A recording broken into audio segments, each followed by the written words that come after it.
This time we're going to reconvene in open session. Nice meeting you. Take your food.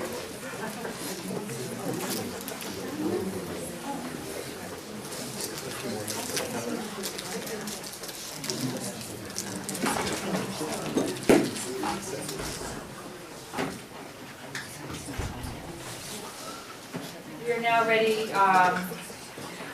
for the administration of oath of office to the newly elected board members.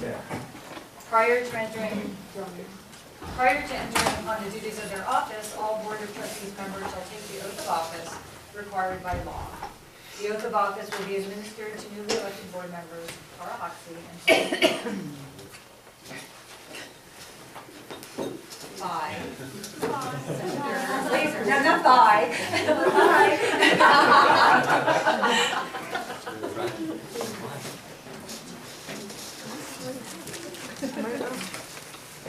Come on there.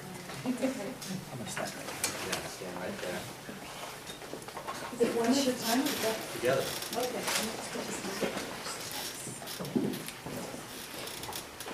I don't know if we want to move back to the side, we can. Get out of the picture, right? First job as a board member is to move furniture. You know, you're a parent, you're a board member. You can do it all. Okay, so why don't you face me? You're going to raise your right hand and repeat after me. I state your name. I, Hillary Weiner, Do solemnly swear do solemnly swear that I will support and defend that I will support and defend the Constitution of the United States the Constitution of the United States and the Constitution of the State of California and the Constitution of the State of California against all enemies, foreign and domestic, against all enemies, foreign and domestic, that I will bear true faith and allegiance that I will bear true faith and to allegiance the Constitution of the United States to the Constitution of the United States and the Constitution of the State of California, and the Constitution of the State of California, that I take this obligation freely, that I take this obligation freely without any mental reservation or purpose of evasion, without any mental reservation or purpose of evasion, and that I will well and faithfully and that I will well and faithfully discharge the duties upon which I'm about to enter. discharge the duties upon which I'm about to enter. Congratulations.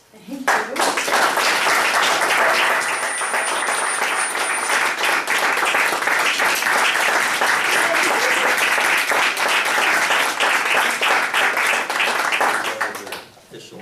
Oh, thank you. It's all real. Congratulations. Thank you. That's hard to believe. Thank you all so much. Thank you. Congratulations. Oh my gosh. Come sit up here. Yeah, come. You're on. Thank you all so much. Welcome.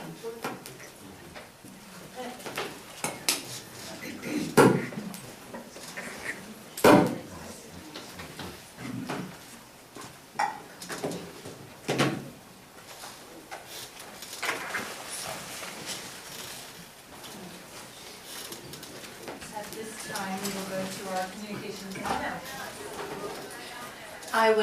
I'd like to invite up to the podium, President of OEA, Charles Shannon. Charles Shannon, OEA President.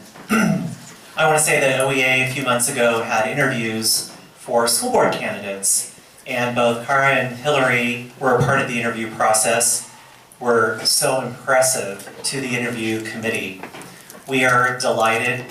We are so fortunate to have you on this board, and we truly look forward to working with you and having open communication. We know that we will encounter challenges along the way, but you have shown great diligence. I know, Hillary, it was your second time running. We so appreciate you coming back. We saw how much you have grown and your commitment to the district and all the leadership that you've already done in this district. And yes, you have children in the district. And Cara, I had never met you before, but it was such an outstanding interview that we had with you. We were truly blown away by your depth of knowledge and your commitment to children. And we know that our district's going to be so much better in your care and in Hillary's care and the rest of the board. So we just want to say thank you. And I'm going to stop there. Thank you, Charles. Thanks.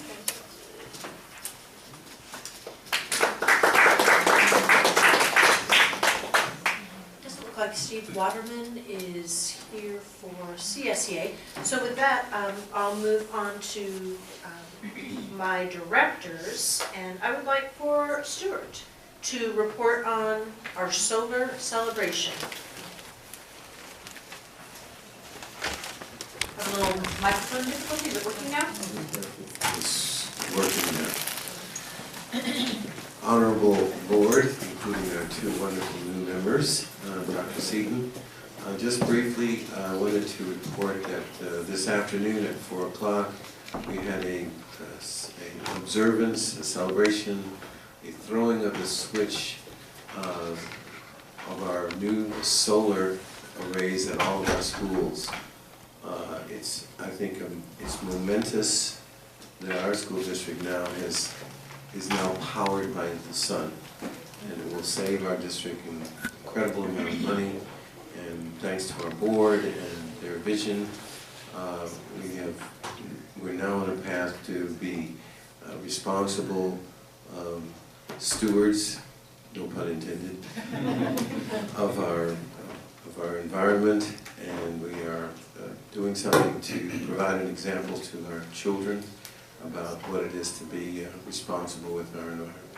So it was a very good experience for all of us. We were joined by representatives from Sunlight and Power that actually did the installation work, by Terra Verde Renewable Partners that were our consultants throughout the process, and by our directors, our school board members. We had a ceremonial switch that was thrown by the board members using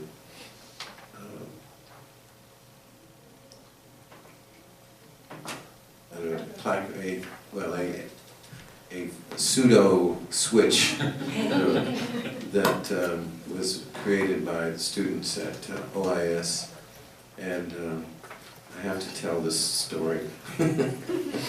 They spelled Orinda, O-R-I-N-A, so it's Orinda School District. So they had to change it back to Orinda. But in any event, it was a wonderful occasion, and it's a benchmark in our future as a school district. And I'd like Jed Woodman to provide some remarks about the concert you attended recently. Dr. Seaton and I had the good fortune of attending the winter concert holiday extravaganza at Orinda Intermediate School on last week, December 7th. There were 4 performances. There was a 6th grade Bulldog Band performance, followed by the jazz band, and we heard from the Strings Orchestra, which encompasses grades 6 through 8, and then finally the concert band, which is grades 7 and 8. The jazz band, it's notable, meets before school to practice. That's pretty early for middle schoolers. Under the direction of Greg Mosmanian, pardon me. And it's interesting to note that the 2 of the bands, the strings and the jazz bands, were performing this weekend at the Jelly Belly Factory on Saturday. So they get around and their sound was just fabulous, and we totally enjoyed ourselves. So. And that's it for announcements. Okay, on to our annual reorganization. At this time, we start with the election of the Board of Trustees president. Before we do that, I have a few comments to make. With the microphone. Sorry to have to surprise you this way, but we wanted to honor you for being such an amazing president. And what I'd like to say to people is that the job of being president has always been much more than setting the agenda and presiding at the meetings with the gavel, although Julie is known to really like the gavel. But this year, it has been much more than ordinarily, and Julie's had many things to deal with. She mentored our intermediate superintendent, Kathy Marshall, and worked very hard to support her and give her everything she needed. She worked very hard in the hiring of our new superintendent and mentoring me as well, being a new vice president. So I just want to say she's been extraordinary, and it's been a lot more work than anybody would have expected. So Julie, we wanted to show our appreciation to you, and we'd really like you to open that. Oh dear. That's a lot of pressure. You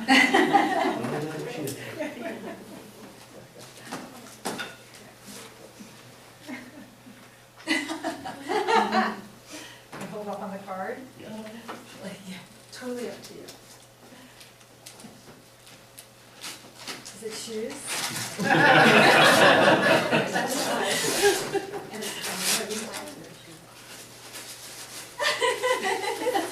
It looks like a shoebox. New gavel. USC. Alan's gonna try to take these from me. That's very sweet. You're so funny. My kids are gonna be like, that's awesome.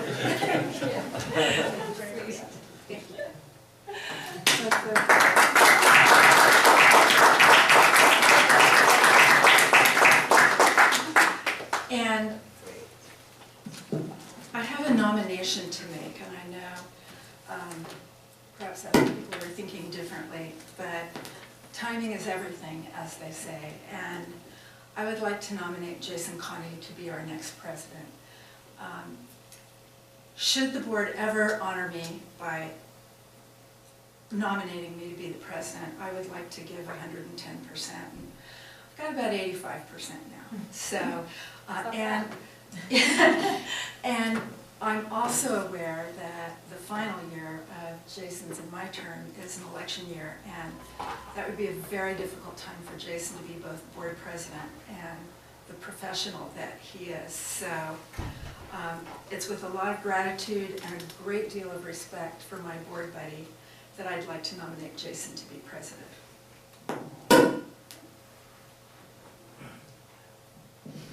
Okay. I'll second that nomination. All right. I want to make just a couple of comments that I was going to make before. Oh, I'm sorry.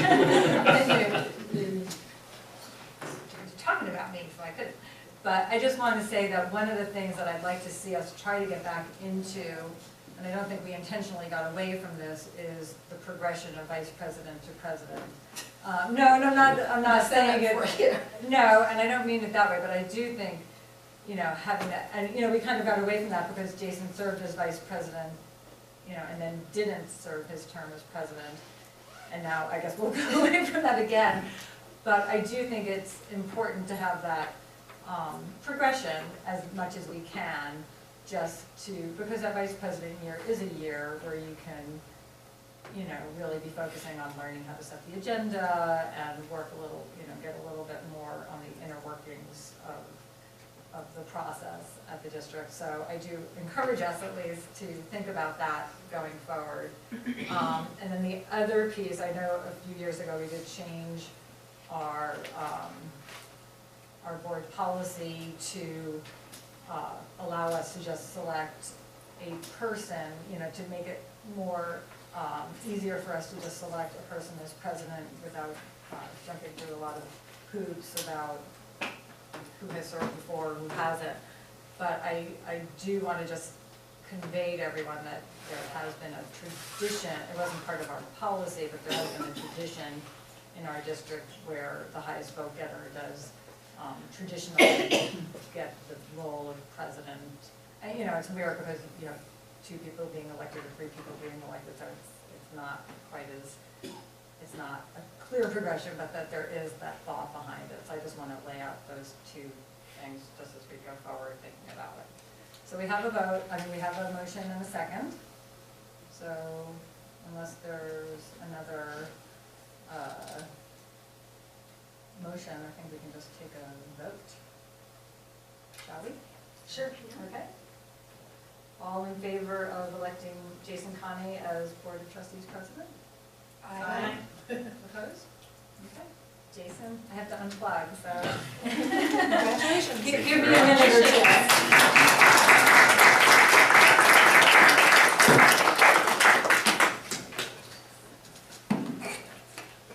Hopefully there's a plug down there.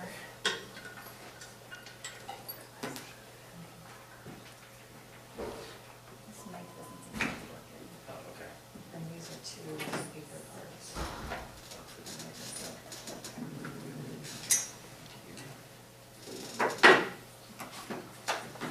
Gets you all the way to the end. Oh, thank you. Pass that down.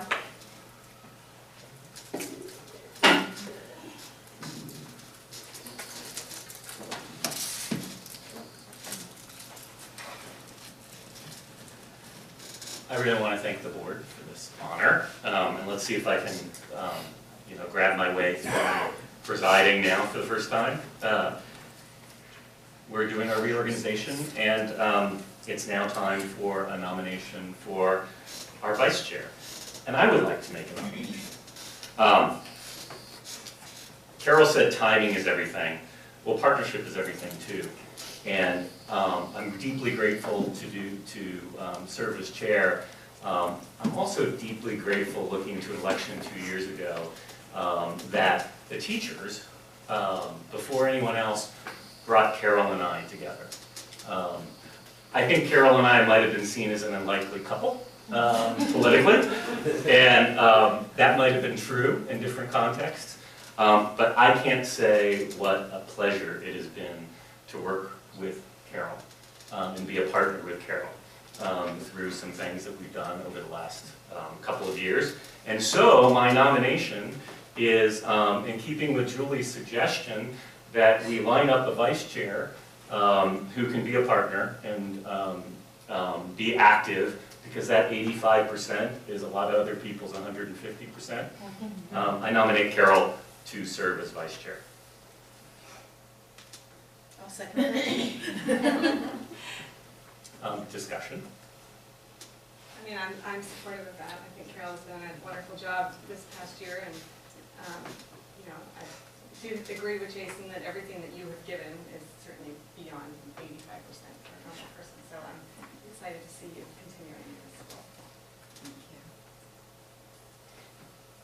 I probably should have done. Yeah, I know, I was thinking about that. We should take public comment. Terrible president. That's why. No, you're mentoring me. So maybe we can Can we take public comment? do it on both? Yeah.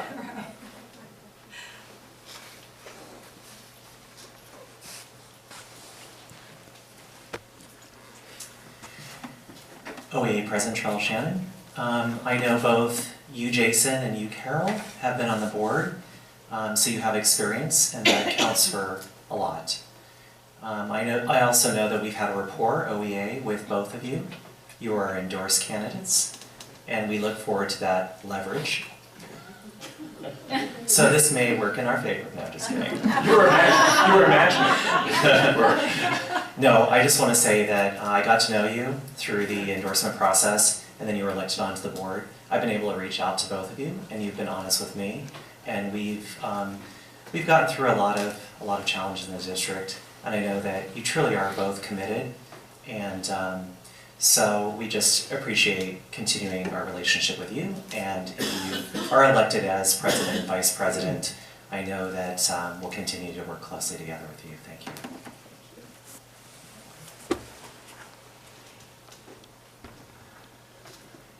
Any other comments?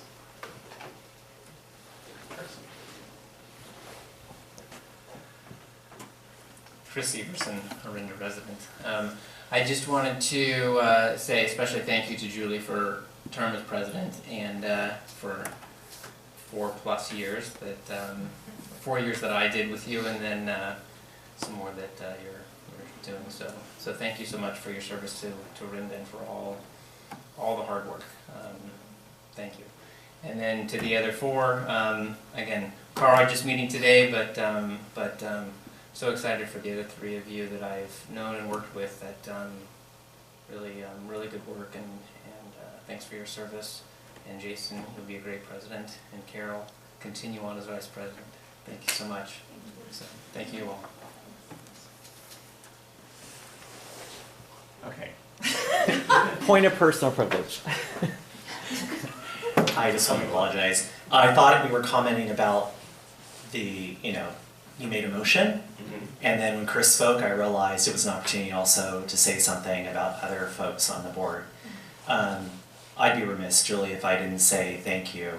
I know you've reached out to me, you've answered my email, you have kids you've had kids go through our schools, and I just appreciate your commitment to the board. You've just been an outstanding human being, and you have a lot of care for people in the district, and I appreciate you staying on the board. It's a lot of work. And I did comment earlier about our 2 incoming. I appreciate you coming to OEA and going through our endorsement process and understanding where we come from in our perspective. And I think you have a new appreciation or a different perspective having had an opportunity to meet with us. You know more about us, and you're going to get to know more about us. Matt made some incredible comments this morning about his appreciation for the work of the teacher and of staff and the depth of our commitment and all the things that we do. It really is true, and I know you'll get to know that about teachers and staff in Orinda, especially how hard we work, endless hours. So again, thank you, and I wanted to make sure that I include the rest of you. Thank you, Charles. Any other comments? All right, discussion back to the board. Any discussion on our nomination for vice chair? All right, let's take a vote. All in favor of Carol Brown as vice chair of our board? Aye. Any opposed? Unanimous.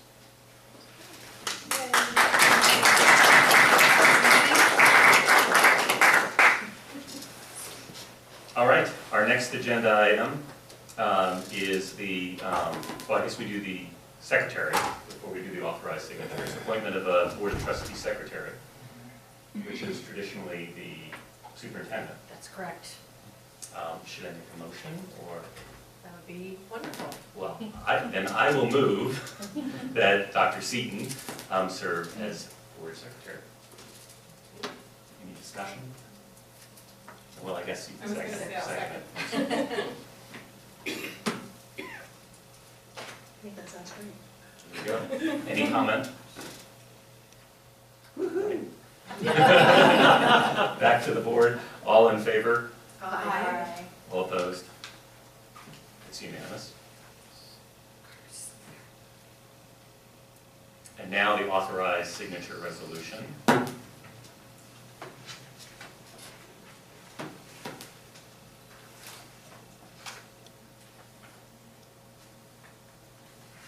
Which has been signed by everyone but me. Yes. Do you want to read it from here?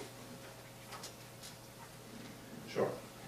As part of the annual organization meeting, the board must adopt a new certification of signatures resolution, board bylaw 9100.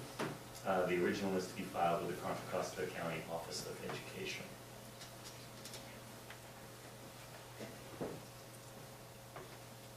Do I take a motion for that? Or do we just? It's a roll. It's a roll call. So, any discussion? Oh, before that, no, because we're doing a roll call. Oh, never mind. See, that's why I'm vice chair. Do I have a motion? I move that we accept action item, the annual reorganization, item D, authorized signature resolution. Second? I'll second Julie? Second. So, Aye. Hillary? Aye. Cara? Aye. Carol? This one, I'm sorry. The others. Is it Cara or Carol? I could. How should we pronounce your name? Cara. Cara, okay. Cara, Aye. Carol, Aye. Jason. Aye. Okay.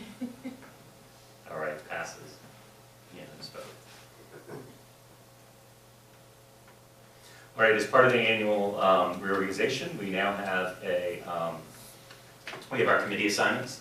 And the current committee assignments we've agreed on. Would we like to discuss whether people would like changes? Obviously, we have to fill in the School Boards Association and where Sarah was serving, the Legislative Committee where Sarah was serving, and the La Orinda School Bus Transportation Agency.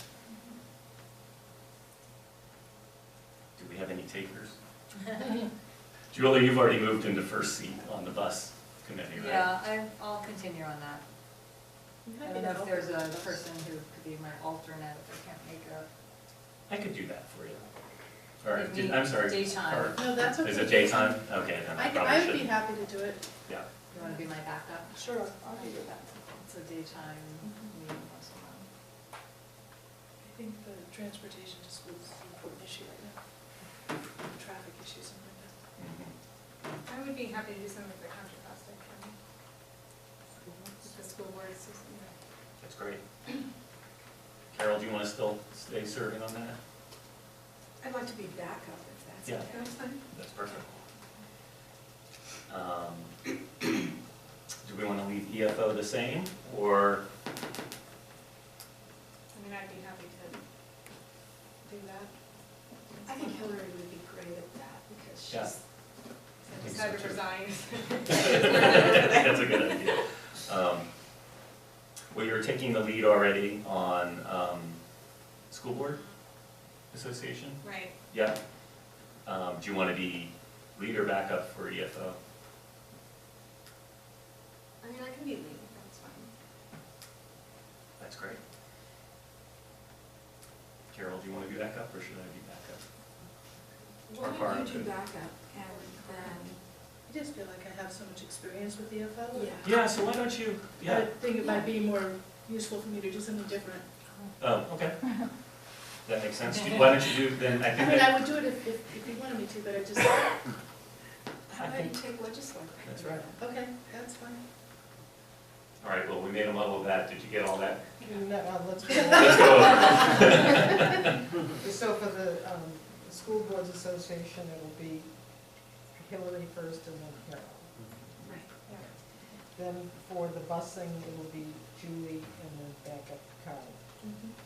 EFO will be Hillary, and that's where I didn't get the backup is. I can stay back up for the, Jake, yeah. okay.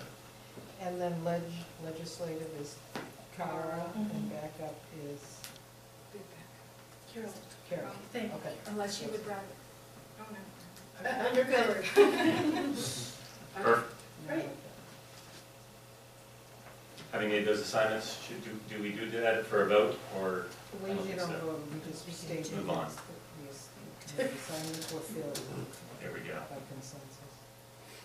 Well, then we will do the same thing with our board protocol. For those who've been following, we have a board protocol now that assigns board members to different schools. It doesn't make the relationship exclusive, but provides an opportunity for board members to spend a little more time and build some more relationships at schools, maybe where they don't have relationships naturally before.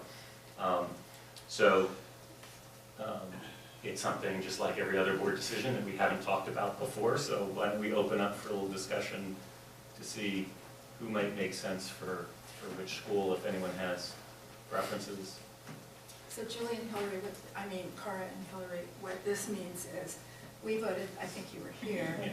last term, so each one of us is going to represent the board at a parent club meeting in a school site and sort of be responsible for that site, but you can't take the site that you sort of belong to geographically. Right, so I'm out for two. I'm out for Florida and OIS. That's right. And we know that everyone Is that has had contact with Well, but OAS at currently- some point, so. I mean, I think the idea was to experience a different school, but knowing that OIS was sort of an outlier in our process. Yeah, that anyone could. Let's see, yeah, Right. let's, Because I was looking at also just that I currently have. Right, so that's fine, I just picked a different elementary. Would it be more appropriate for me to take OAS, because I have no kids in the district any longer? And I was thinking I should take Glorietta or Del Rey because I went to Sleepy Hollow and my children went to Wagner Ranch, so a little less familiarity with Glorietta or Del Rey, but whichever makes the most sense. Okay, you like penciling these? Okay. It's like a little logic problem for the Yes. Yeah. Julie, that leaves you and I'm happy to do either side of town. I can do Wagner, or you aren't gonna do Del Rey. I can't do Del Rey. Well, it leaves me also, so I'm. Oh, that's so true I'm- too. So You're still I would outside. either be Sleepy or Wagner. So, and I Right. would be Sleepy or Wagner too. Do you I two have guess. preferences? Rock, paper, scissors? No. Either one would be fine by me. Are there, both of their meetings daytime? I feel like? Sleepy tends to be morning. And Wagner has fewer, I feel like. Yeah, Wagner's morning. It doesn't matter. I'll do Sleepy. Okay. Wagner. Okay. I think that puts me at Del Rey. Alright, There we go. done. All right. Do you want us to say it again, or do we have it? Well, I have Jason, Del Rey, Cara, Glorietta, Julie, Sleepy Hollow, Hillary, Wagner, Carol Lowe, I guess. And just for a point of clarification, this is for 1 year, and then we do this again next year. So, Yes. Yes. well, and really, ideally, I think we would do it in August before school School starts. Yeah. To set it up for the school year. So I think our plan should be to try to come back then. And how will we communicate this with the schools? Carolyn, will you send something out? I'll make sure that each of the principals knows, and it can certainly be more than parent club meetings, student performances. You know, it's an opportunity for you to really get to know a school site in greater depth than in the past. And it doesn't preclude another board member from obviously coming to a parent club meeting, as long as we don't have more than two. But it will allow each of you to really get to know one school in greater depth and still be connected to the others as well. Well, what could be helpful is the parent club sign up that we do. Maybe Kathy, you could send it out with that person filled in, but then with another slot so that those of us who want That's to a great idea. sign up That is a great for idea. another slot at another school site can do so. And then We can I rotate. personally would feel like I would outreach to the parent club presidents, maybe the principal, or if you think it's more appropriate, Carolyn, to have that outreach through you. I will know, definitely let the principals know, and then I'll let you know that I've done so, and you can feel free to reach out, start building those relationships. Great. Did you want to? Oh, would anyone like to comment?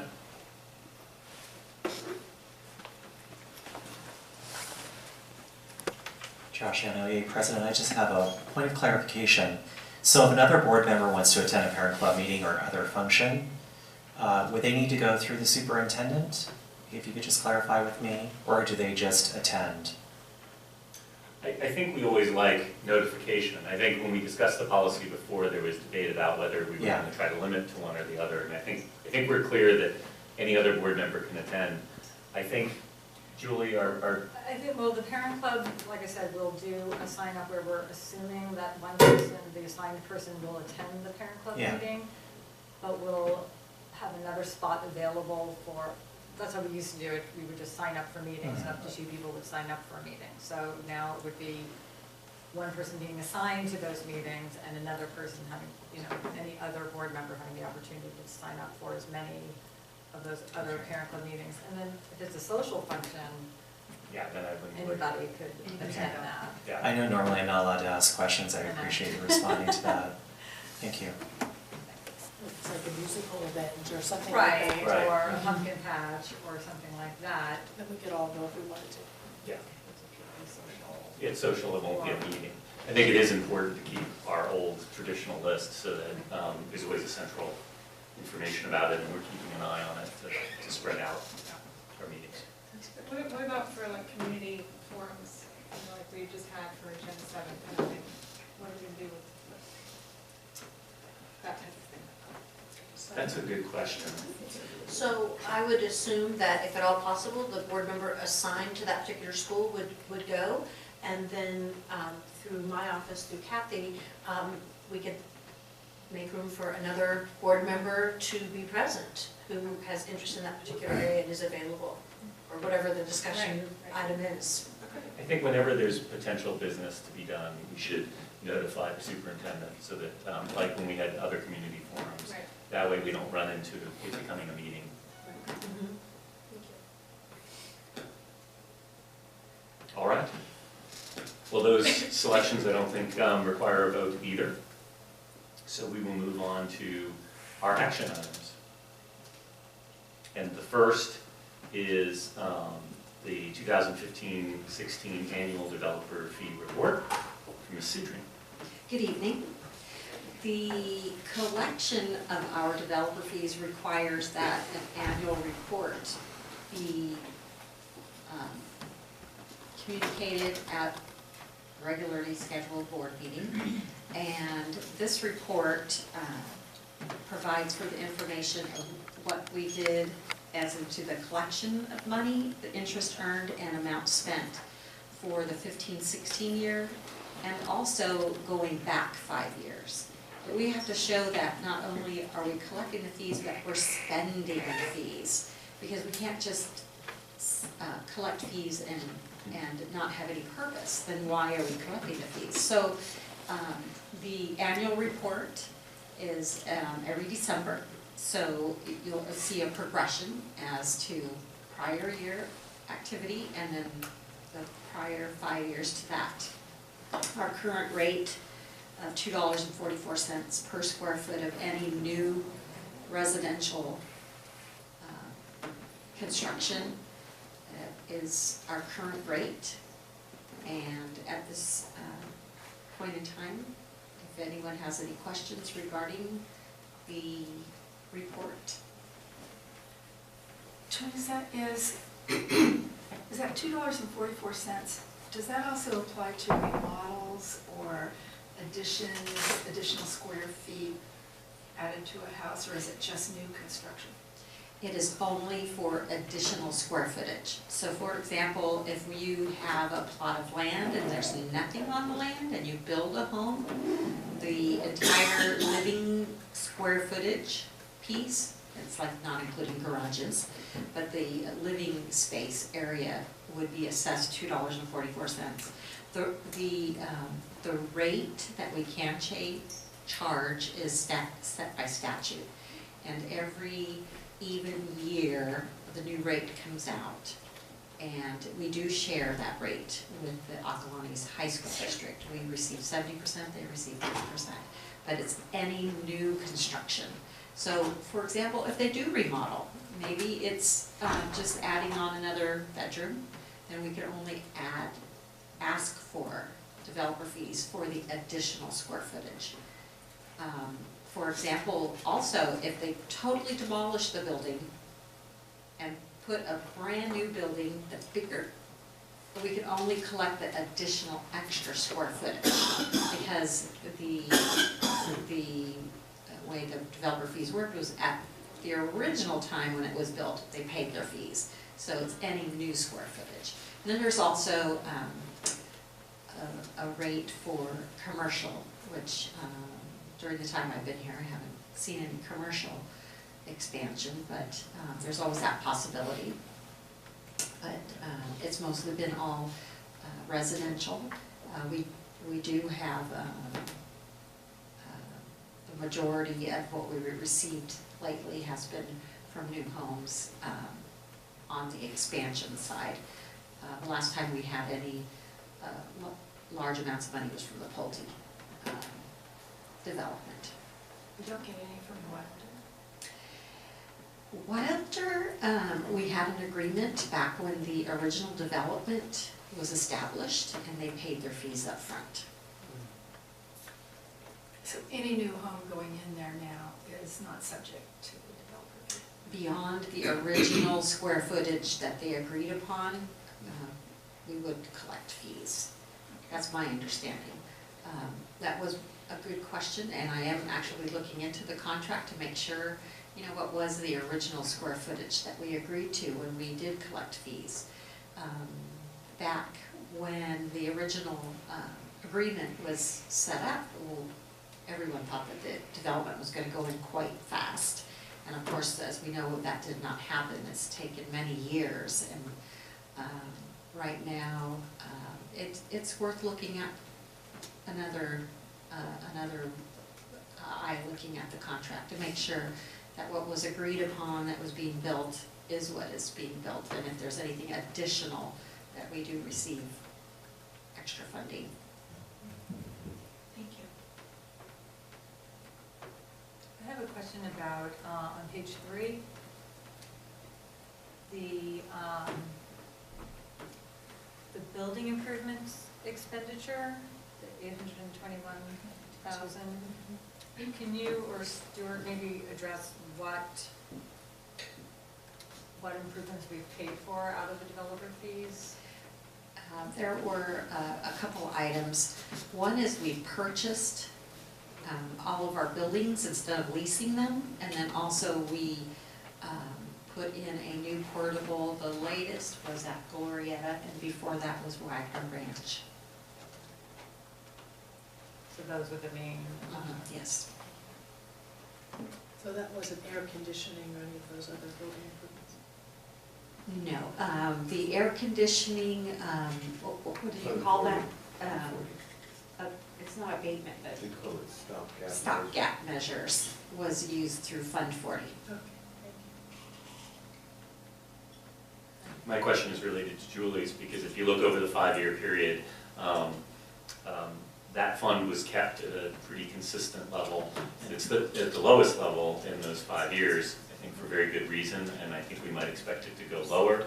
But is there anything we should look for in terms of that balance? Currently, the district has taken the direction to spend down these funds through Gen 7 buildings. This is a perfect way of using Fund 25, and along with providing some great opportunities for some new classrooms at the school sites. Do the improvements around those Gen 7 modulars that come in also able to come from Fund 25? In other words, if we have to Yes. reconfigure parking lots and playgrounds and... Well, anything related to it can be paid out of Fund 25, up it and through spending all the monies, which I anticipate with the approval of the Gen 7 projects that these funds would be all used up by the end of the year. Can I ask about the revenue? Because it looked like in 13-14 on page 4, the revenue sort of jumped up to 475,000. And I was wondering what you anticipate the future revenue to be and why it jumped up so much? The majority of the Pulte money was received in 13-14, and then a little bit before then in 12-13, and then also the following year, but in 14-15. But the majority of the monies that we received through Pulte came in the 13-14 year. So you see that spike in revenue. So you anticipate 16, 17 being more in the 100 and something Yes. thousand? Yes.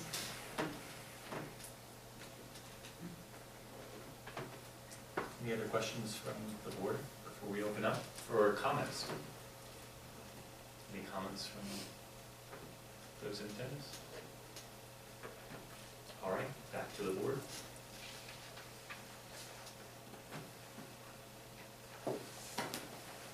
All right, well, I think we have to approve the report. Do I have a motion? I move we adopt action item A, the annual developer fee report. Second? I took, There were no public comments. sorry, was the second? I second. All in favor? Aye. Opposed? So adopted. All right, our next action item is board bylaw 9270, conflict of interest. I think Julie, you're on there as presenting for it. Dr. Seaton, am I presenting? Yeah, you both are. But would you like to defer to Dr. Seaton?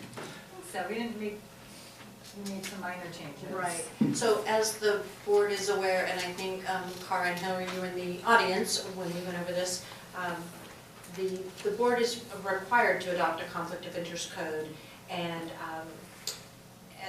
we had to either determine that the code that we had back in, I believe it was October, was sufficient and was updated and consistent with current law, or that we needed to make changes to bring it so that it would reflect current law. And as we reviewed sample language from California School Boards Association, we realized that we needed to make some amendments to our code. And so we brought those to you in November. We received a few comments. There were a couple little tweaks that needed to be made.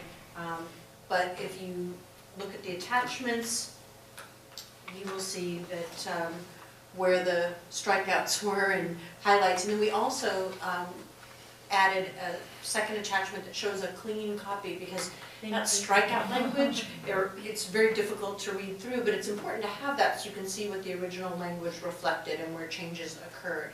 So we'll try to be consistent with that and have a clean copy of the draft, just so it's easier to read through. So if we have both, I think that will be beneficial in the future.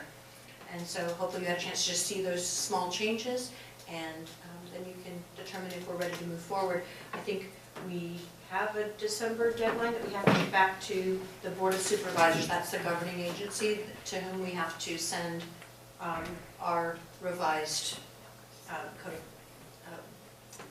of conflict of interest. Thank you. Well, any discussion from the board? I have no questions or comments. I think we pretty much got this done last time. I appreciate the changes to the conflict, common law conflict exception. That was gonna be my only comment, is just I appreciate that change as well. Any comments from the audience? All right, well, seeing none, back to the board. I move we adopt the conflict of interest policy as revised. I second. So moved and seconded, all in favor, say aye. Aye. Opposed? It's unanimous.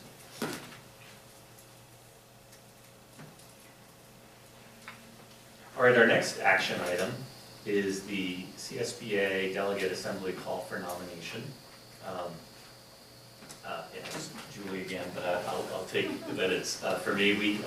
Each year the board members elect representatives from the regions to the School Board Association Delegate Assembly. We had a discussion about this at the last meeting. Was it as an action item, or was it a discussion item at that meeting? I think it was an action item that we tabled. That we tabled because we decided we wanted to see if there were some networking we could do within our region, so that we knew what to do and whether there was any interest in anyone going for it. Do we have any intelligence on that? So I've not heard any inklings from this group, but what I have heard is that one of your colleagues with the Acalanes Union High School District was interested in pursuing this. So my understanding, and I know, Julie, that you run for this, and so did you hear any additional, because they had their board Yeah, so I meeting. think it was Craig Paul was interested, and I think, well, you know, if we have a majority of us who want to, that we should not, even though he'll be nominated, he'll be on the list when it comes before us for a vote. I've heard that it's good to have multiple nominations, so we could certainly nominate him as well. You know, so it doesn't come only from Acalanes or Lafayette or whoever's nominating him. So I think, you know, I think it would be nice to have somebody from Orinda Absolutely. out there at the delegate assembly, so I'd He's be, interested in doing that. if I understand everybody's interest. Well, yeah, I think it would be an excellent choice. That sounds like a no-brainer. So I'd be inclined to nominate him. That's great. Why don't we take it? No, what's making the noise? Any comments from the audience? Seeing no public comment, Julie, we'll take that as a motion. Yes, please do. I nominate Craig Tislow. I'll second. Spell his last name. CHESLOG. C-E-S-L-O-G. Hillary, would you like to second that? Yes, I'll second that. Terrific. All in favor, say aye. Aye. Opposed? We have a nomination.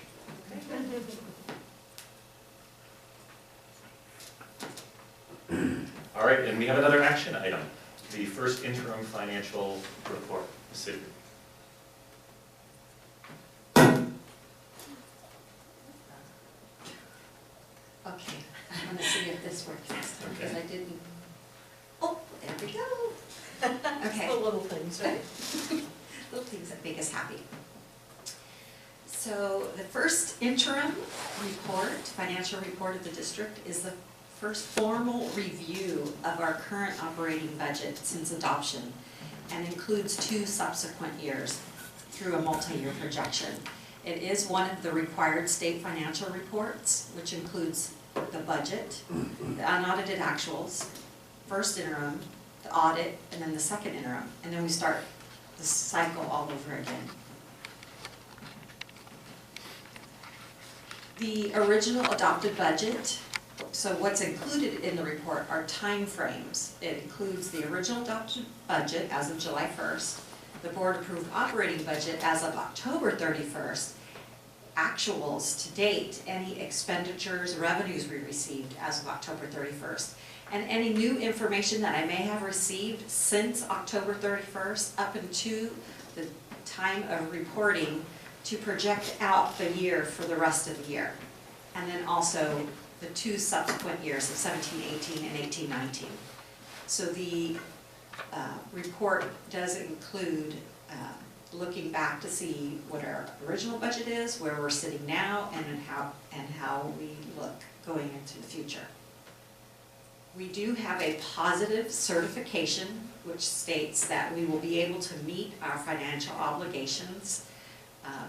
A qualified would be you would not be able to meet one of the years on the out years, and a negative would be you're unable to meet any of the years. But I'm glad to make note that we do have a positive certification. Looking at our revenues for the first interim report, we have the sources of our revenues, which include the local control funding formula, which is the biggest source of revenue that we receive, which is also state revenue, but it's separate and calculated using the local control formula. So when the other funding sources, which are federal and state and local, I just want to make sure to let you know that the local control funding formula is state revenue, but since it's the biggest source of revenue, it's held separately in its own category. And looking at our first interim, when we look at the revenues, the original budget, we started out with 31 million. At first interim, we're at about 31 million. And comparing the two, where did the differences occur? And 100,000 came from the local control funding formula, because at the original adopted budget, we're looking at May revise, and the governor's budget hasn't been finalized. Once it's finalized, we update it with the 45-day budget review and any new information that we have on enrollment. And then the other was in the local area, 364,000, and that is comprised of donations through EFO, Parents Club, and field trips, things like that. So a total increase of $488,000 in our revenues since we adopted our budget. And for, just to put it all in perspective, as I mentioned, our LCFF, our local control funding formula, which is state revenue, but is calculated on our ADA, students actually attending. And also, we do receive some supplemental monies through low-income foster youth and English learners. the Orinda School District is not a huge recipient of supplemental or concentration grant money. In fact, we do not receive any concentration grant money, but we do receive about $60,000 in supplemental funding to support the unduplicated pupil count of the low-income foster English learner. And so when I say unduplicated pupils, if a student were to be in, say, all three of those categories, we could only count the student as one. We don't get extra money by them being low income and an English learner and a foster student, or a foster child.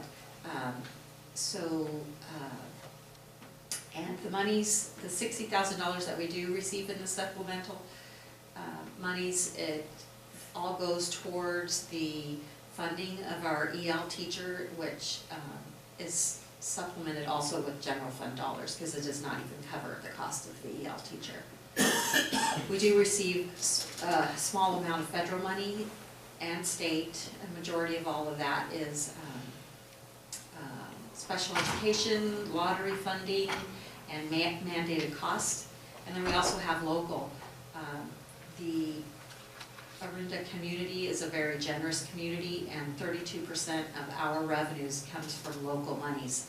And I wanted to give further information on that 32%, which is equivalent to $10 million, and 37% comes from Parents Club, 6% comes from SELPA, which is our Special Education Local Plan Agency, which is a collaboration of districts within our county that we help out each other in services that we would need for our special education students without having to have our own particular kinds of service that we can actually jointly venture and save monies.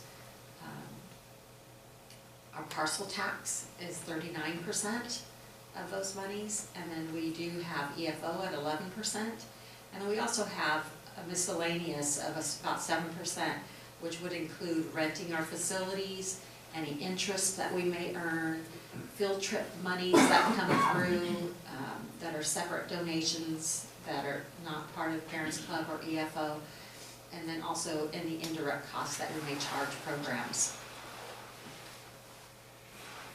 Looking at the expenditure side, with the uses that our expenditures encompass are salaries and benefits, books and supplies, services and other operating expenses, and that can include contracts, our utilities, any services that are not provided by staff but are contracted out. Capital outlay, which would be any equipment that we have purchased that is more than $5,000, and other outgo, which is services between districts.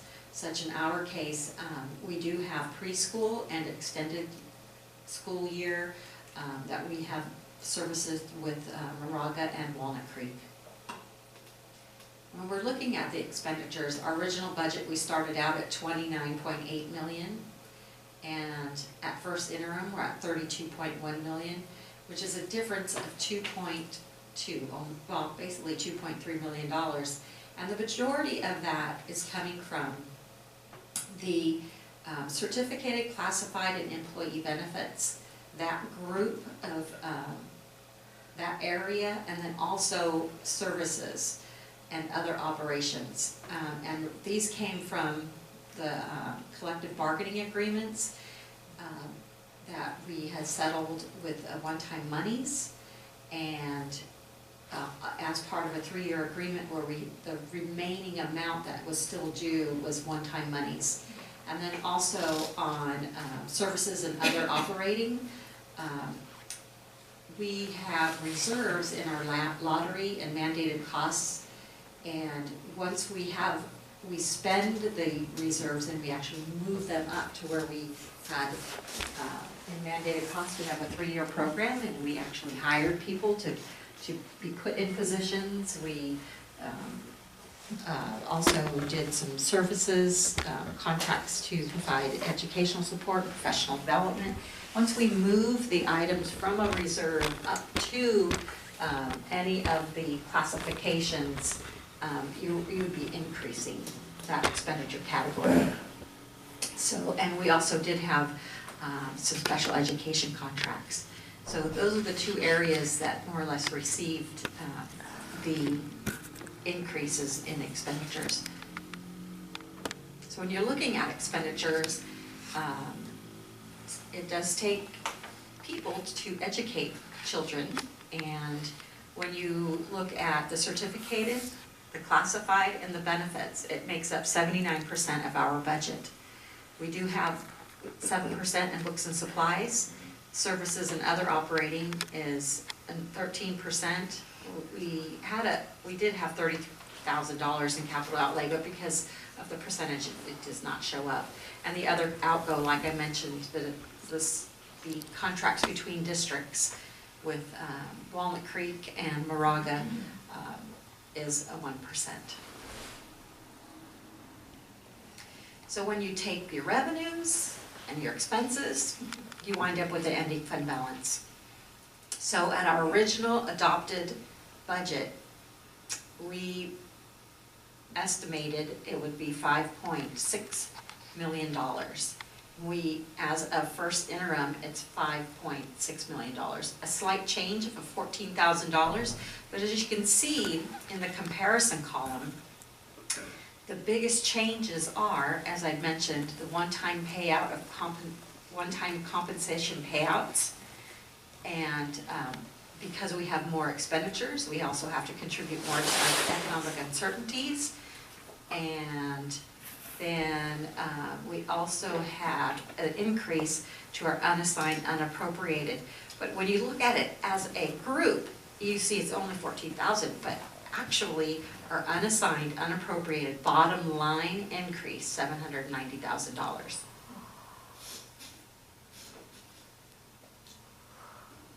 We do have other funds that I just wanted to point out where we sit as to their fund balance. Our Fund 17, which is a special reserve account that has its non-capital outlay, nothing to do with construction or construction-related projects. And we have an $861,000 balance. Capital Facilities, Fund 25, which is the developer fee fund, I'm projecting that it'll be zero due to the potential of, if you agree to the Gen 7s, that we would be spending the remainder of those funds. We also have a special reserve fund for capital outlay, which consists of construction projects of, we'll have a balance of $8.8 million. And we also have a bond interest in a redemption fund 51, which is more or less a clearing account that the county treasurer and the Contra Costa County Office of Education monitor. It has a balance of $37,000. And we do have a self-insurance fund that I expect to, right now it has $181, but I expect that to be cleared out by second interim, and it'll be zero. I just wanted to at least point out that this Fund 67 will be closed. And then we also have Fund 71, which is our retiree benefits. At original budget, we did have the $1 million, but has, since the first interim, there has been a change of withdrawal and a decrease due to investment for a total of $239,000. So right now there's $762 in our trust fund for retiree benefits. Lisa, before you go off that slide, Oh. can I ask a question? Sure, let me go back. The Fund 25, the number there is different than on the Fund 25 report that we just approved, which had an ending fund balance of $2,508,234. And that was reporting through the end of fiscal year 15-16. So this is a different time frame? Yes. Okay. In fact, the 15-16 is actual, And we have closed our books, and the original budget that you're seeing here was adopted before we closed our books. So we do know now what was spent and what was actually received, and that's why we report out in December the Fund 25, the actual 15, 16, and the prior 5 years. I see, so that's a different time frame than being reported on the first interim. Yes. Okay, thank you. Can I ask, sorry, one other question on this slide before you move on? On the Fund 40, the, 3.359 million expenditure there. What else is included in that besides the Gen 7? That would be the solar project. Okay. And that's basically the majority of it, solar project and Gen 7. Since we're asking questions on the slide, Yes. can I jump to 71? Yes. Can you explain the retiree benefits difference again and its reason? Okay, the trust fund was established back in 2015 or 2014, late 2014. And at that point in time, it was equivalent to the ARC, the annual required contribution. And during the time of the establishment of the trust, there was also direction to support the costs that are incurred in the general fund as to what we're paying out in retiree benefits. So there was 6 months worth of retiree benefits that was reimbursed back to the school district. And whenever you, for lack of a better investment term, pull out the investment that you have set up through the trust fund, you have to realize any gains or losses at that point in time. Right. So not only was there 6 months worth of retiree benefits that were paid by the district, but there was also a real loss of investment. At this point in time, I would like to just mention that I'm looking for future discussion.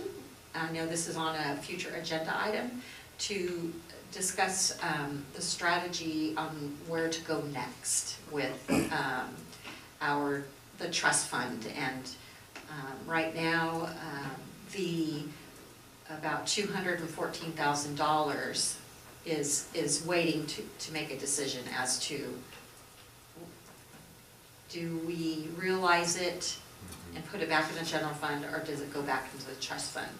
And that could be, I'm not too sure which discussion, I think it's set up already for January. I know it's a future one, but more discussion needs to be made on that, because the intent to set up a trust fund wasn't to, I don't think, to realize any investment losses, to take hits like that.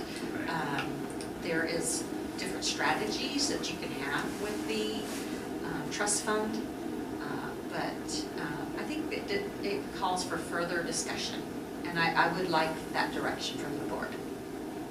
I'd like to understand that better, the losses. And just to expand on that a little bit, we set it up, it wasn't set up to be 1 year arc, which is what you should be putting aside. We set it up to be 2 years of pay as you go, which would cover basically 2 years of actual retiree benefits paid out.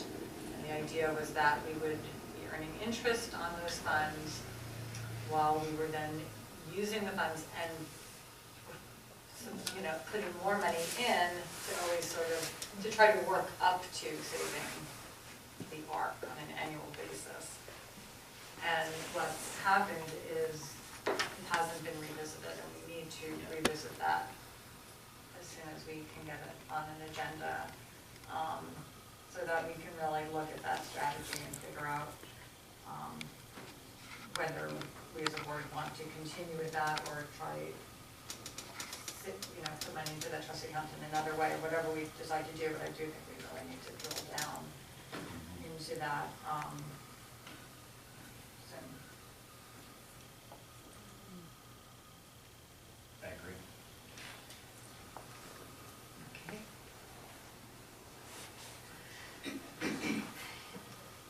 as I had mentioned, as part of the first interim, reporting is comparing what you adopted your budget to where you are at right now, but then also projecting out 2 fiscal years. So looking at 17-18 and 18-19, you take it, I take into consideration many assumptions that, many moving pieces throughout the years. Considering where we're at in 16-17 and then 17-18 and 18-19. For example, enrollment. This is the students actually enrolled in our district.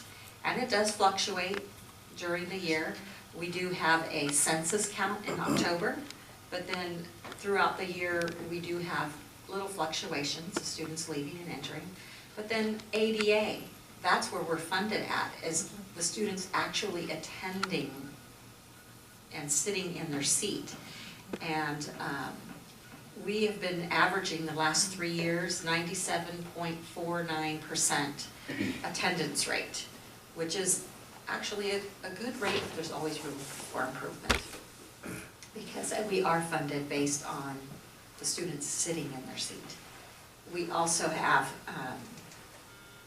the local control funding formula, which is our largest source of revenue, is all based on a percentage of gap growth, where the state has a target set for us on what they expect us to be at by the year 2021, and what are they funding us to get to that gap. And then also, currently right now we're about 96 point, I'll just say 96% of full funding our LCFF calculation. But each year they fund the gap, we get closer and closer and closer to the full funding of the LCFF calculation, and at that point in time, we would only start to receive COLA. So COLA is also the cost of living increase adjustment that is part of the LCFF calculation, that is also looked at. For example, in 16-17 we received 0, but in 17-18 1.1%, 18-19 2.42%. But the LCFF calculation, because it takes into consideration our base funding, our target growth, the COLA, how many students are actually attending, we have all these moving parts. And with that, I do want to say we are one of the losers of LCFF funding because we do not receive a large part of the supplemental and concentration grant funding. When we moved from a revenue limit type funding to the LCFF funding, it was just basically a redistribution of funds. And it's to bring us back actually from the loss of funding that back when the Great Recession happened. We're still catching up, even when you apply the COLA. We just are not a winner on this end through the LCFF calculation, unfortunately. Well, literally. Not only the items I had mentioned in the previous slide, but also a big piece that I'd like to point out is pension reform. The employers' costs in payroll have increased, and just to let you know too, the employees are also receiving an increase in their costs. So at this point in time, they've given us projections through the year 2021. Will that stop earlier? Will it continue? At this point in time, they've given us projections as to how the funding of these of the retirements can be worked through. Right now on STRS, in the multi-year projection, each year is increased 1.85%. It's compounded, 1.85 for 16-17, 17-18, and 18-19. Each year, 1.85. On PERS, it's slightly a little different. 2.041 in 16-17, 1.62 in 17-18, and 1.6 in 18-19. These rates are not set by the district. These are statewide and they're set by legislation. So this isn't anything we have control over, and it's unfortunate that it has to come out of our LCFF calculation. And in the world of CBO land, it's unfortunate that we have to say, wait a minute, here you are saying, look, we're gonna fund you. Oh, but by the way, you have some extra costs, and you have to pay for that out of that money too. I don't think it's unfortunate, I think it's outrageous. Outrageous. So, you know, just to put it in perspective, a 3-year total cost of STRS and PERS over these 3 years is $982,000 additional expense to our budget. And in that same 3 years in LCFF funding is 1.8. So we're talking more than half of the monies that should be going into the classroom is funding this. This is outrageous.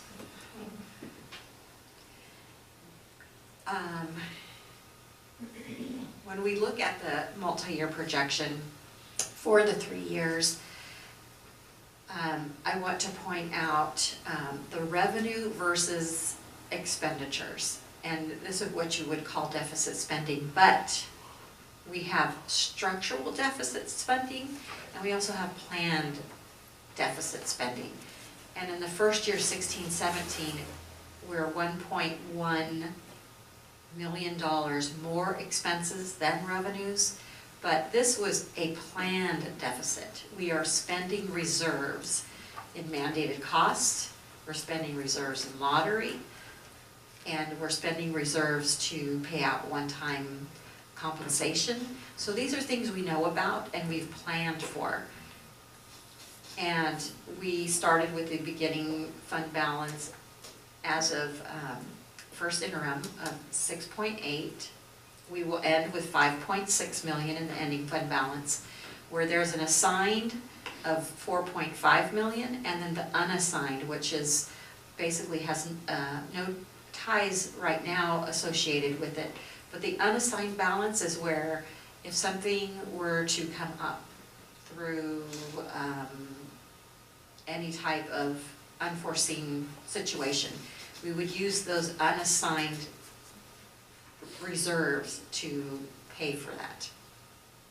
When we take the 16-17 year and project out to the 17-18 year, our expenditures do come back into line because the expenditures that we had in 16-17 were one time. So we get to back those out because they were one time, we knew that we were going to have them, we were spending down reserves, and now we're back to a balanced budget, revenues over expenses. But what happens in 18-19, we start to see the strain of the PERS and STRS, and we're having a structural deficit. And that could be not just STRS and PERS, but it could be, you know, maybe we need to look at better efficiencies, or, you know, there's ways that, but the majority of it is coming from the strain of the STRS and PERS. We're able to capture the majority of the increases, but by the time we get to 18-19, we do have a deficit, a structural deficit. Now, you may note that earlier in my presentation I said we have a positive certification. Yes, we do have a positive certification, and the reason why is because we have a healthy reserve. We are able to overcome this deficit and address it and have time to address it because, one, the board has taken action to have a 9% reserve, and we also have some other unassigned reserves of $1.5 million. So it gives the opportunity to when you do a multi-year projection, to take a look at the future, but also to address it at maybe a point in time where you're not scrambling, but just to say, okay, what's gonna happen when the governor's budget comes out in January? What is this gonna look like? And then, what about the May revise? What about when we start seeing the mandated cost money being depleted and the services that's currently provided through the coaches and the instructional programs? You know, what are we going to do? How are we gonna address all these different fiscal changes that we are implementing, fiscal implementation of programs? These are the things that we need to keep open discussion on. Well, I kind of got ahead of myself, but future considerations. As I went through our revenues, our expenditures, talking about, we do have a positive certification, but we do have a structural deficit in the third year. But to look at the future, we are at 96.75% of LCFF funding. So it's not like we're gonna get a big windfall of any more new monies unless there's something different that's gonna happen at the state. And that's where the governor's budget comes in and the May revise comes in. I don't see us having a huge windfall of enrollment, so we're looking more at the state level. By 2021, we are supposed to be fully funded. Our LCFF target is supposed to be fully funded, and at that point in time, it's only COLA and the cost of living increase. And that COLA has to fund everything in our budget, because the LCFF, there's no more categorical money anymore. It funds everything, all operations of the district. The structural deficit in 18-19 is something we need to continue to look at and have conversation. STRS and PERS pension reform, that's very costly, and as I mentioned, it was more than half of what we're receiving in LCFF. Fortunately, in our collective bargaining area, we are settled through the 16-17 year, and we're starting to work through the process of the 17-18 year. So that is something that is positive, that we can continue having discussions to see where we can pay and retain our staff to make it a nice place to work at Orinda.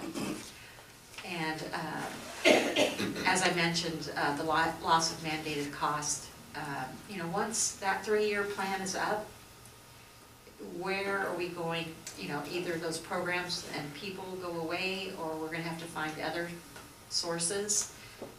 Maybe during that 3-year time, maybe the state's gonna give us more one-time money. Maybe they'll give us some ongoing money. It's a shame that we have to work off of a year-to-year budget and not be able to plan, but that's the world we live in. And we still have ongoing technology and program needs that will be continuous.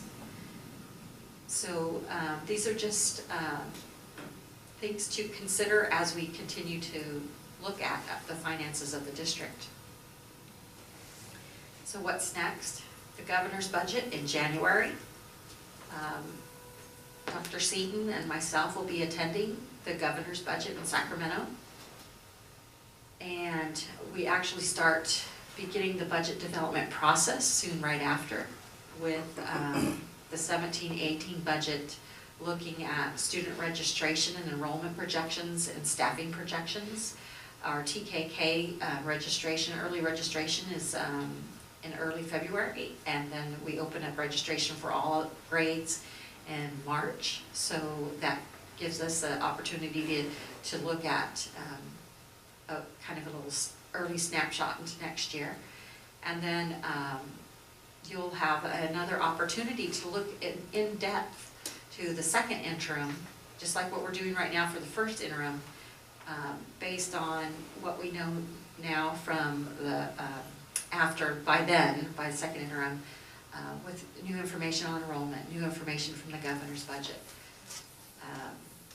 And in conclusion, conclusion, it's my recommendation that the board approve the positive certification for the 16-17 first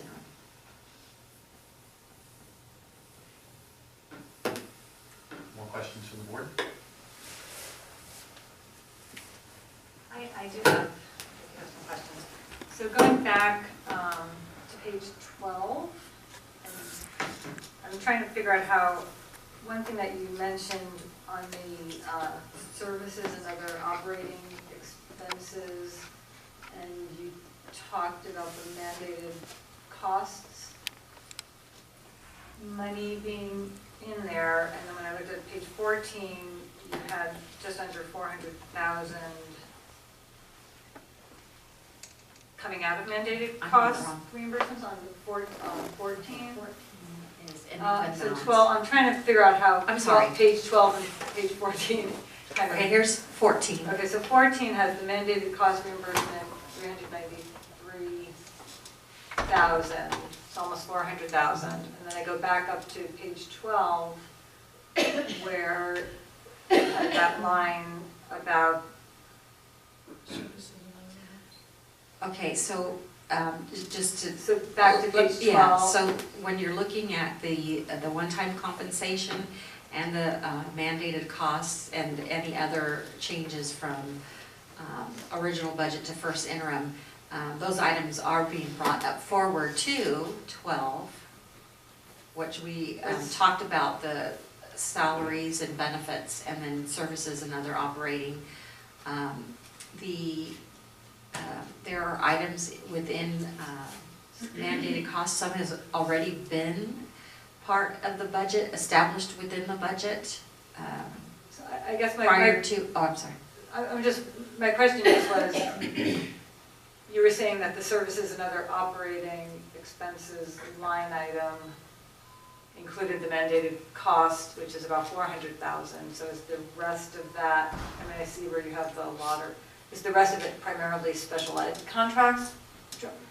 Yes, we do Driving that? have some service contracts, and that did have an increase to the budget, which is, comes from a contribution from the general fund to special education. So yes, the difference would be, if it's Okay. other than the mandated costs, Okay, majority of it would be. that was my question. And then if we could go back to, I really want to look at, do you have the report itself up here, or you just have the? I have the whole Summary. entire. So going back to the OPEB amount, but I was looking really at the first interim report itself on page 113, so I don't know if you can I can pull that up. pull that up.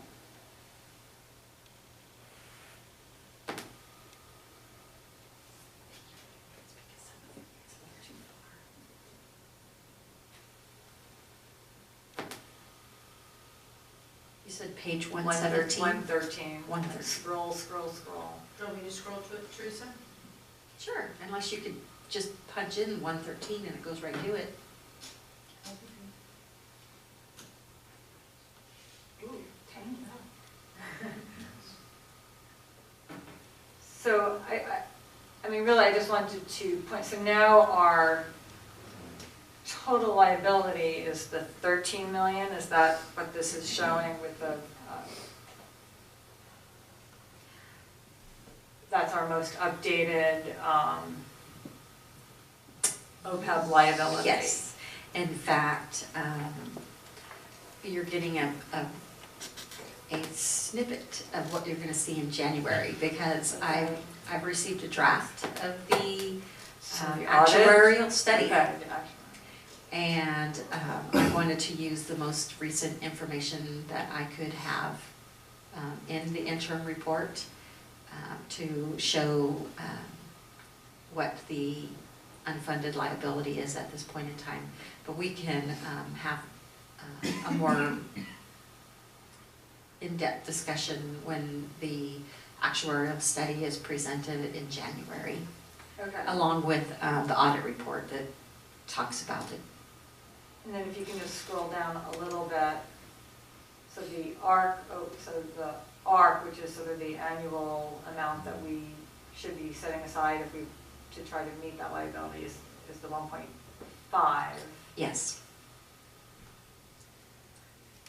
And then the pay-as-you-go amount is increasing every year, it is currently 385, yes. right? Okay, so that's. So that's what currently is in, the 16-17 is what we have budgeted, and then with the 2 subsequent out years. Okay, so it actually it's gone down. Well, when you're looking at the actuals, the 3,700s, any changes to that is coming from our actuals that we're paying into. So when you look at actuarial study versus what we're actually paying into, the number of, what can I say, the 3,700s are, I wish you could be better at explaining. But your OPEB. point is that this is based on the actuarial study that we'll be getting, these are our updated numbers, and so they adjust things based on how many retirees we have and how many are receiving benefits, right? So it's a better number than it was. Yes. Although it's increasing, so we'll have to see what their report says for long term. But the overall liability has gone up. Okay. Yes, it's something that will continue to rise in cost because of medical is not going down. So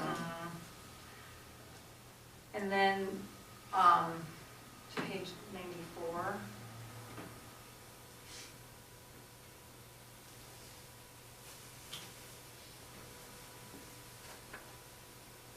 So the special ed expenditures. So So this is an interesting report because it's part of the maintenance of effort that we must maintain with our special education funding when you're, what you're actually spending versus what you spent last year versus what you expect to have this year. And if there's any slight change, if you're not meeting, why is it, you would have to explain. And in our situation, the actuals in 15-16 versus in 16-17 are projected to go up due to different student populations served, number of students. So maybe looking at the summary report, or can you go to page 3 on this? I just want to. On page 3? This is page 3 or 4? No, page 3 of the first interim. Oh, so it was not this, it was like, Sorry. That's okay. It was what, 113? I think it's more like a summary, yeah, there we go. Oh. Okay, so if we scroll down to contributions to line 22, the 3.2. Yes, Okay, so our contributions have gone up. So is that basically reflecting the amount that we pay for special ed services that aren't reimbursed by the government? Yes, there is a contribution from the general fund. It's in every district. I've never had a district that did not have to make a contribution. So, but this contribution is to all restricted programs. It's not just special education. It also includes our other larger contribution, which is to the ongoing major maintenance account. So between special education and maintenance, Those are our two biggest contributors to restricted programs. Do you know about how much is attributable to each one? Or I'm you trying said to the think of, prerequisite- is there a detailed report on, I could get back to you on that. Okay. I'm thinking it's on one of those details, but I think that's only on unaudited actuals. So Okay. the contribution breakdown. Okay. But it's a large number. Well, yes, because it's 3.2 total in contributions. So between special education and maintenance, and any time there is from an unrestricted resource to a restricted, or vice versa, from a restricted to an unrestricted program, it has to be recognized separately. But I can get back to you regarding, I can get back to the superintendent, and she could share that with the board regarding the contribution breakdown. Okay, I mean, I was trying to look and see if it sort of holds steady over time or increases or decreases. But I think Okay, and I can think also it's, provide a period of time where it's been, Yeah. I guess those are all my questions. I had sort of discussions on that. So, questions? Are there other questions from the board? I have one question, and we don't have to jump around, but it's on slide. Sorry. Slide 8. No. This is Jumping around. great. We're good at jumping around. we're just getting the hang of it. Okay. Slide 8, if people want to picture it in their mind of the slides, shows where revenue comes from. Not in the report, but in And the the slides. actual Okay. presentation, The presentation. Maybe, where the revenues come from. Yeah, I very much appreciate you breaking out, as you've done in recent presentations, where the local comes from. But I think it's worth, and we always try to emphasize how much of our budget comes from the local community and the various sources. That local number is a little lower than it was last time. And I think that's because LCFF is higher than it was before, but I'm not sure, and I wonder if you can comment on that. Yes. We were nearing more 36%. And the more the expenditures are higher within our general fund. However, parcel tax is flat. EFO funding, generous, but is stable. It has had an increase this year beyond last year, but is consistent. And then Parents Club, does vary, but the majority of our budget is salaries and benefits. And because salaries and benefits do increase, and 2 out of the 3 largest contributors in the local area are flat, you will see that decrease. Thank you. Any other questions from the board before we take comments from the public? Comments from the public?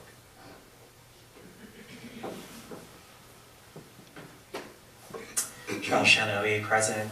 Teresa, I appreciate your report and the detail that you provided.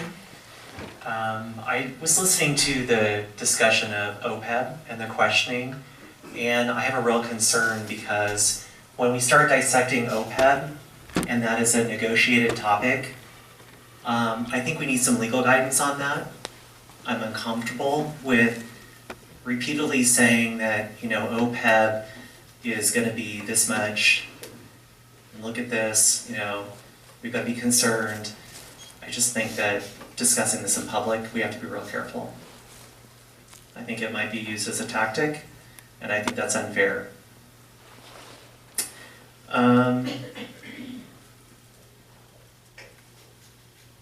I also want to say I didn't hear any mention of Prop 55. It may be that you're going to hear some news about the Prop 55.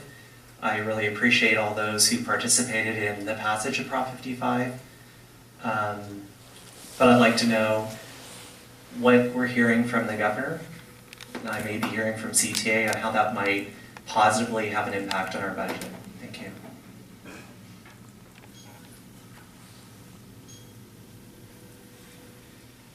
Discussion.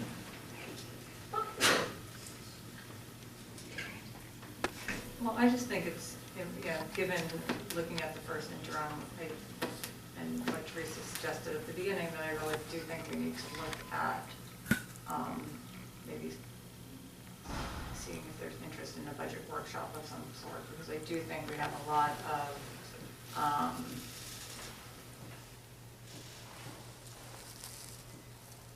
there are many things that are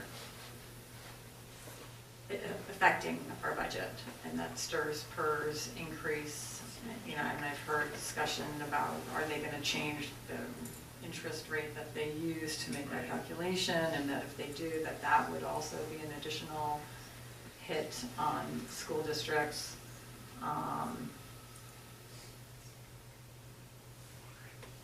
The mandated cost items that we're funding with that one-time money, and what our strategy will be going forward on that. So I do think it's really important to look at that and just have a really drill down into those numbers and include, you can include that in that discussion. I mean, that's something that was on our agenda months ago that we had to table a couple of times and hasn't gone back. But when the trust account was created, the idea was that it was stated that we would revisit that annually at a minimum. So I would like to make sure that we're following that. Well, I had a, pardon me, brief meeting to answer some of my questions with Teresa this morning and with Carolyn as well. And I totally agree, we need to have a real serious budget workshop so that we, there's obviously going to need to be some planning and some contingency. So I would strongly support that. And I think for us new board members, it would be very helpful, trying to digest, and I really appreciate the time that Teresa and Carolyn have given to us to help us understand the budget in the first interim, but there's certainly more work with the hundreds of pages of documentation. It would be great to have that kind of workshop. The workshop will help us frame it into what are the issues and what are their importance. I think that's great, and I really appreciate the questions about the special education. I think we've got to take items like that and really understand how in isolation they're growing and what to expect. I think that's and we know that just from watching trends. Well, in our discussions, we learned that there's some real shortages in the providers of some of the services that we need to buy, and that drives up our costs. But of course, it's our interest to provide those services, so understanding how that all works and what we might be able to do to contain those costs and provide the services. Well, I just would echo what everybody said here and agree that it would be very helpful to have a budget workshop, but especially looking at this 18-19 structural deficit that we had and trying to figure out how we can deal with that. Well before 1819. Yes, but it's a workshop now. But I think the more we can get the information out, the better. I mean, there's no, and we should get every avenue of information, including what will happen with the budget. We do have some unexpected things, both with what will happen with pensions. There's a court case sort of pending that could impact what the state's able to do with pensions, what the expectations are for the Prop 55 money. There's a lot. Okay. There is a lot. So any further discussion?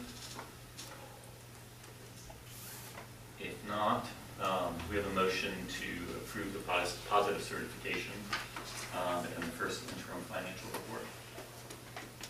Well, I'll make the motion to do that since I just read it. Action item D. All in favor? Aye. All opposed? Unanimous.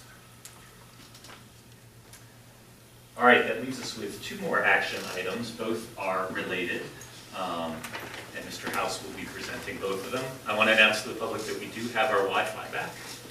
Yes, we do. Our internet, our Wi-Fi, our phones, I think.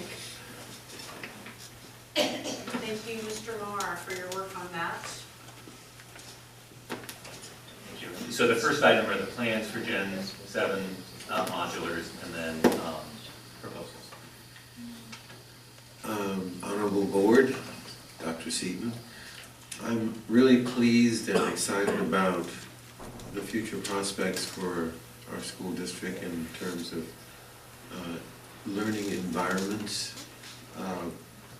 There is a background document which recounts that for a number of years now, at least beginning in 2013, we've been looking at replacing some 1960s vintage portables at Delray and Glorietta that long past their useful life and, you know, are potential health issues, and they're not really good learning spaces.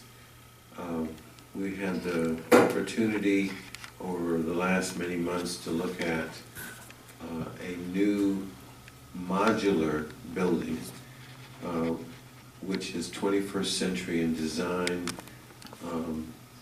and is a green building, ecologically responsible building, very light,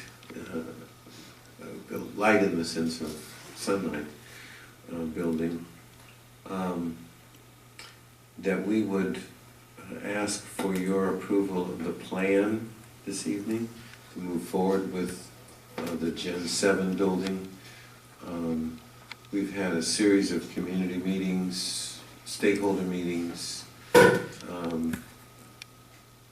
gotten input from teachers and from the site staff, and from parent club members and others to look at the locations of these buildings, where we might put them, and some of the issues and the resolution of those issues. And tonight, it's my pleasure to introduce our architect of record, Marcus Hipser, who will walk us through what the plan is, and then we can follow up with questions and comments. So, Marcus, please. Thank you very much. Good evening, Board, Superintendent, Cabinet, members of the public. I'd like to walk you through a couple of the things, both Delray and Glorietta. I think Delray's up here. Yeah. I've got the reflection in the window, so I might be good. So what I want to do tonight is walk you through a little bit of the history, kind of what we've done, and you know, why we're doing this, what process we went through to decide on the work that we've done, so some of the design criteria that we went through. There are, I'll forewarn you, a couple of videos in the course of the process to look at what the American Modular Systems Gen 7 building is. American Modular Systems, AMS. They design and they have a product called Gen 7, and we'll talk about why we're using that. I know most of you are familiar with this, but for those of you who aren't, I know that we have a couple of new board members. I want to walk you through this, make sure you're well educated. So as Stuart already gave us the heads up that we have some older buildings. Again, we're going to start with Delray, but they're very similar. We have some older buildings, portable buildings, so that these were buildings that were intended to be temporary and have been there for a little over 50 years now. So they are really long past their useful life. In fact, in the 2013 master plan that was to be implemented, they were identified as needing to be replaced. So that's what we're doing here, or at least what we're proposing to do here. The idea is that we replace them not with new portable buildings, but with permanent buildings. And well, I'll talk about modulars in a minute and how we got there, but the idea is that these be sustainable 21st century, really great learning environments that are good for the earth, as it were. So what did we do? Back in, right side? Okay, back in August, after some deliberation and some evaluation of a number of different products that are on the market, the board members of the board, the superintendent, director of facilities, and myself went on a tour of the American Modular Systems manufacturing plant. And also subsequent, and then they have a model. If you think of a model home, they have a model classroom building there on their factory. And then we also went to see an installation of this in an actual school, and there were a lot of wonderful things about these buildings. These buildings, if you think about a modular, if you think modular, you might sometimes think portable. You know, that's what you drop on, and maybe we did at Wagner Ranch a couple summers ago, what we did at Glorietta last summer. A modular building is, in this case, is different. The idea is that these have concrete foundations, that these are built to be permanent. They're not built to be temporary like a relocatable building is.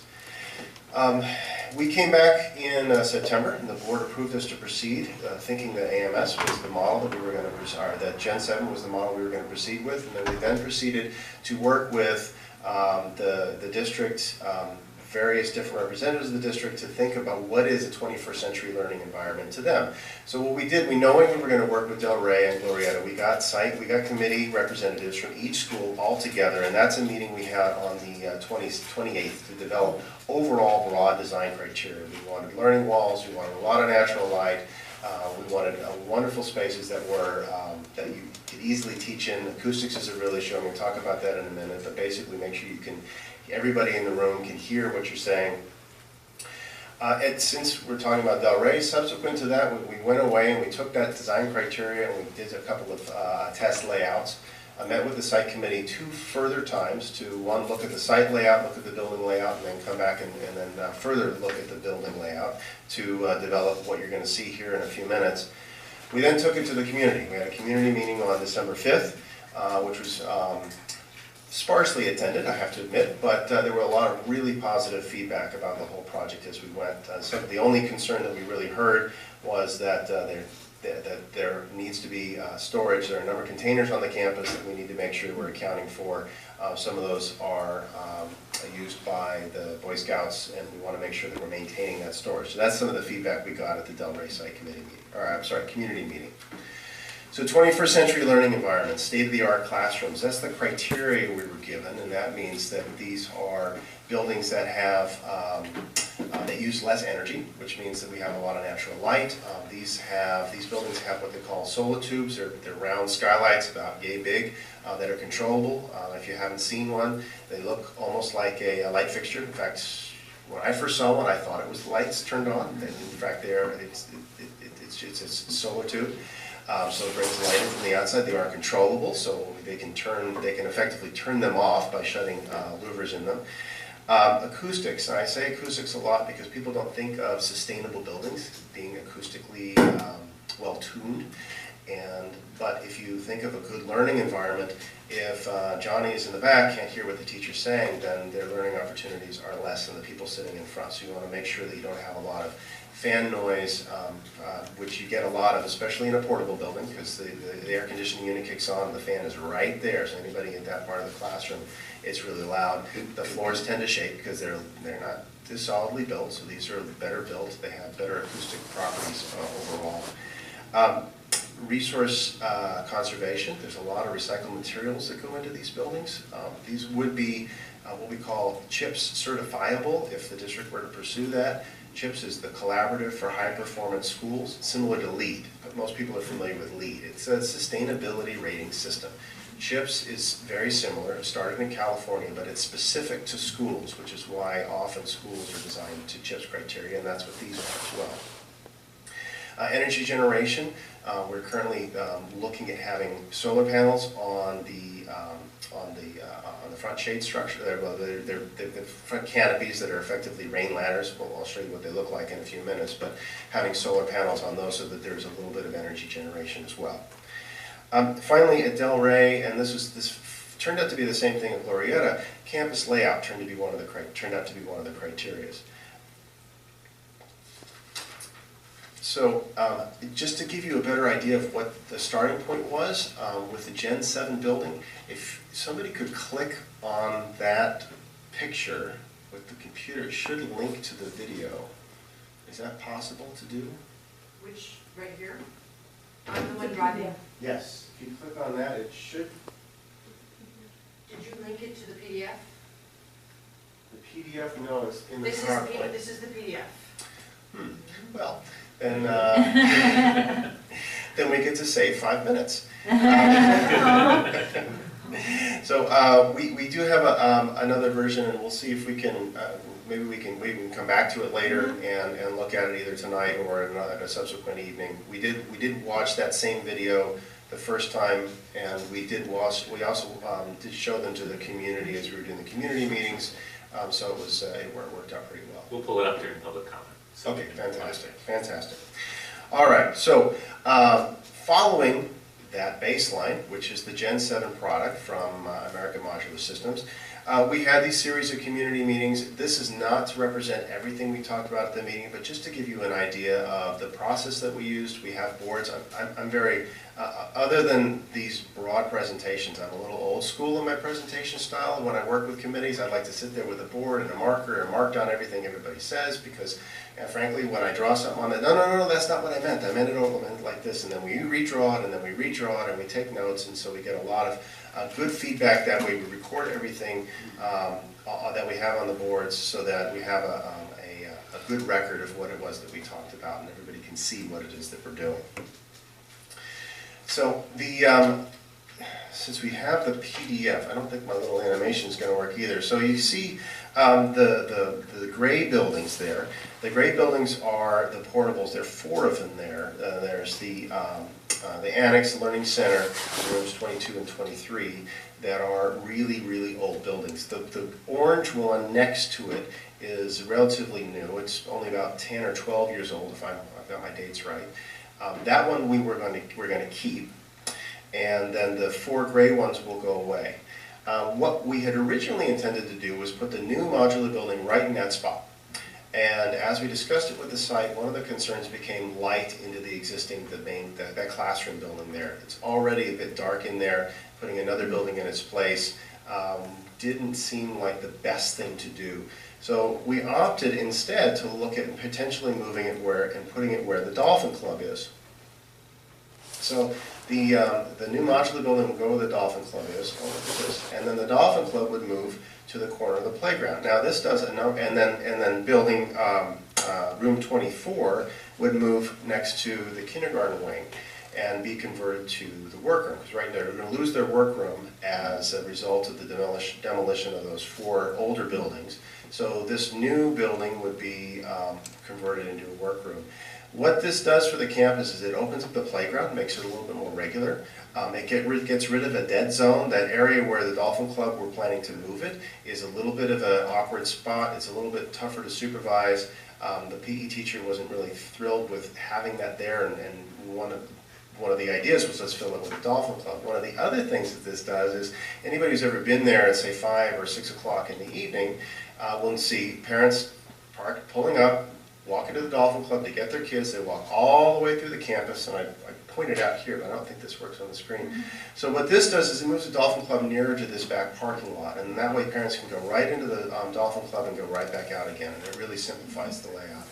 The idea of putting the modular building at the southern end of the campus is that it's across from the other 3 portables which are there, which is the computer lab, the art room, and another classroom, and hopefully eventually we can replace those three portables with another new building, whether modular or not, depending on what the district wants to do then. And then it will be another wing similar to the other 2 wings that are already there. Really the idea is let's continue the campus down along the creek.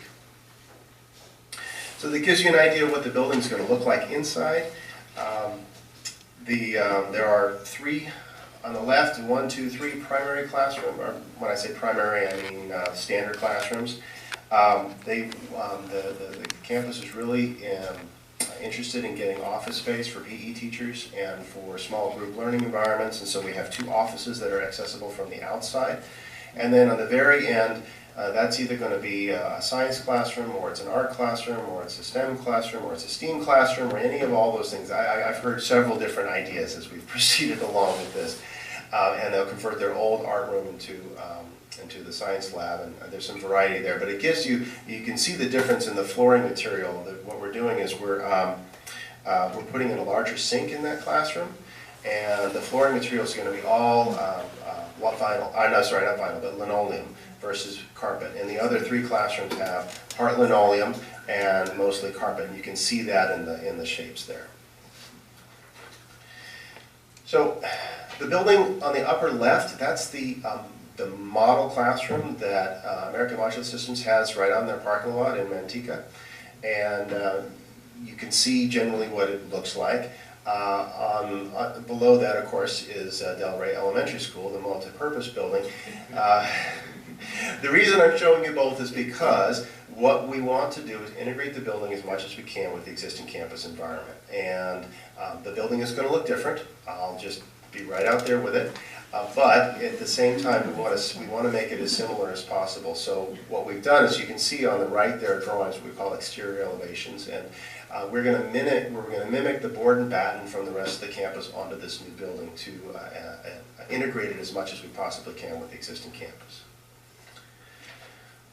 So we're going to skip this video too, which was going to show you how the buildings are made, not so much in the factory, but basically how they're delivered and how they're installed. And it really shows an installation where it was done in about 60 days. Erica Shoemaker from AMS is here, yes, and she can answer any questions about the modular building itself. But the schedule from here and moving out is the blue, is kind of the end of the blue arrow is where we are now. Should the board approve us to proceed, then we will start with the drawings for the project. We've already done the drawings in terms of the layout, so we know what the layout looks like. In order to get a building permit, American Modular Systems has to be approved to proceed so that they can start. They have some in-house work to do. These are what they call PC buildings, which means pre-checked, that's what it stands for, which means DSA's already looked at them in general and they've already approved of the structure in general, but they need to be designed specifically for this campus, and then also for Glorietta as we get there. Our work on the architect's side is to make sure that the site is ready. So we work in tandem. We design the grading. I don't think I did. We design the grading, we design the fire alarm systems, the technology, and that sort of thing. Then the project goes out for bid, and the bidding is for those things that we designed. The site work, which would be the paving, the grading, it will be the fire alarm system, the low voltage systems. Those are things that American Modular System does not provide. They provide the foundation, they provide the building, all the finishes within and without the building, but some of the specialties things that we have to design and that a general contractor then provides. As soon as it comes up, you'll see that there is a start of construction in May. So American Modular Systems will in May start the construction in the plant. And what they do is they manufacture these things in components, and they come out shipped in modules, hence the term modular. And so they come out in 10 or 12-foot segments, depending on the building type, and then they set them on the foundations. As soon as school's out in June, then the site work will start. That means we have to move the Dolphin Club portable